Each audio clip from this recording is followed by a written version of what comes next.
All right. Erick Williams. I warmed him up for you, buddy. Everyone, keep it going for Zoob. Good joke, but that is the worst Irish impression I've heard in my entire life. I was like, is he from Ireland, but like spent his entire schooling in Cleveland? Like, how did that work out? Oh, you guys, hey, great to be here. Give it up for your lovely sound guy, Jeremy Kaywood. And your fantastic bartender, Taylor. Remember to tip her. And guys, do you guys remember the Poster Child, the band that was up here like 2 bands ago before the Marigolds killed it? Like, the Poster Child's going to be at Bridge Music Bar this Friday at 9 p.m., so you can check them out there. That's right. And then I'm going to mess this name up. We've got the featured act visiting Eli Case? Ellie Case. Ellie Case. Guys, give it up for them.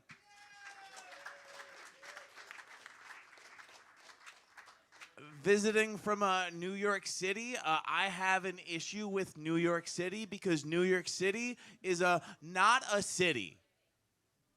No, do you guys know what county New York City it's in? It's not. There are 5 counties in New York City.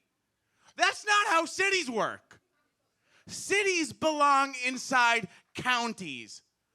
New York City is just 5 cities that couldn't afford rent, so they decided to room together. That, like, it doesn't, like, they just have one mayor holding them hostage. Let the 5 counties free. Y'all are like, what the fuck are you talking about, Eric? We live in Pittsburgh, and don't get stoned and look about geography of other cities on Wikipedia. Was that a confession? Maybe? Guys, it is great to be here. I got to visit family in Brazil this March, and whenever I tell people that, they tend to say, Eric, you don't look Brazilian? And what I think they mean is, you don't look indigenous?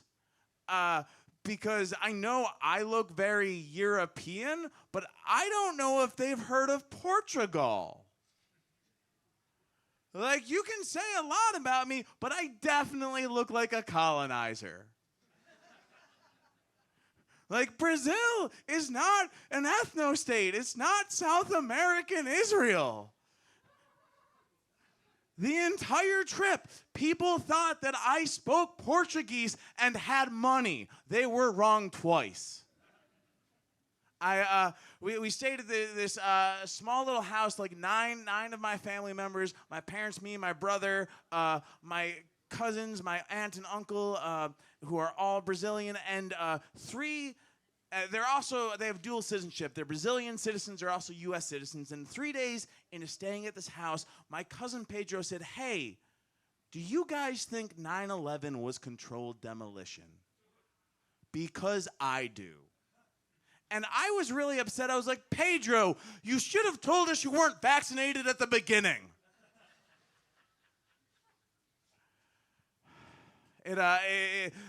Pedro also was defending Alex Jones. He was like, yeah, it was a fun trip.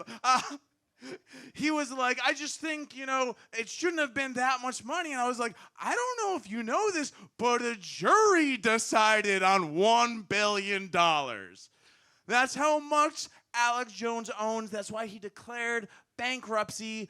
And at this point, he's so screwed that his best option, if you don't know, Alex Jones is a massive conspiracy theorist who made a whole bunch of money getting people to buy horrible supplements. And now he owes $1 billion to the victims of Sandy Hook. And the only real, yes, thank you. And the only real option for him to get out of this at this point is to pretend that he's a conspiracy. Viewers, I have to tell you, Alex Jones isn't real. He's just a false flag made up by the globalists. The real Alex Jones is the gay frogs we met along the way. Did you guys hear that RFK Jr. is running for president as a Democratic opponent to Joe Biden in the primary? Who knows who RFK Jr. is? Okay, for the three of you that didn't clap, RFK Jr. is Robert F. Kennedy Jr. He's the son of Robert Kennedy Jr., who brother of JFK, who also got assassinated by Sirhan Sirhan when he was running for president. And people are really worried about RFK Jr. running for president because he's a big anti-vaxxer. Like, he's been giving all sorts of COVID denialism, and like you're afraid that like if he runs or if God help us, he gets elected, like it will increase misinformation and more people won't get vaccinated and more people will die than they did like under the Trump administration or the Biden administration. It's like, you guys, there's a simple solution to this. Sirhan is still alive. Hey, Gavin Newsom just needs to pardon him. It's been on the table. And you guys are like, oh, I'm like, look, he's not going to kill more people than COVID. I thought that was good. Forget you. No, you guys, I walked into a bar recently. I heard someone say the Pirates are winning. And they're so historically bad that I just assumed they meant some Somalians boarded a Carnival cruise. Guys, I'm Erick Williams. Thank you very much. Keep it going for Zoop. Enjoy the rest of your performers.